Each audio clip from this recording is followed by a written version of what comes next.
அடைக்கப்படுச்சு. சாதாரண ஒரு மனுஷன் இருந்தா அவருக்கு உச்சந்தலையிலிருந்து உள்ளாக்கால் வரைக்கும் அவ்வளவு பெரிய வேதனை அவ சரீரத்துல இருந்துச்சு.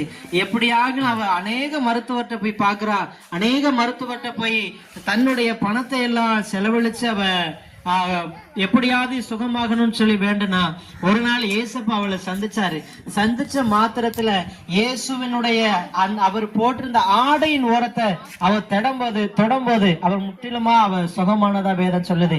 இப்படி இயேசு யாரார இந்த உலகத்துல தொட்டாரோ அந்த தொட்ட எல்லா வியாதியஸ்தருமே சுகமானாங்க. இன்னைக்கு கூட நீங்க ஏதாவது ஒரு பலவீனத்துல இருந்தாலும் இயேசு உங்களை தொடுவாரானால் உங்களுடைய வாழ்க்கையில இருக்கிற அத்தனை பலவீனங்களும், அத்தனை வியாதிகளும், அத்தனை பிசாசனுடைய போராட்டங்களும், வல்லமைகளும், இருளின் ஆதிக்கங்களும், மாந்திரிக கட்டுக்களை எல்லாம் உடைக்கப்படும். எங்க வாழ்க்கையில ஏசப்பா வந்து தொட்டதுனால அவர் எங்க மேல அவருடைய அந்த பொன்னான கரத்தை எங்க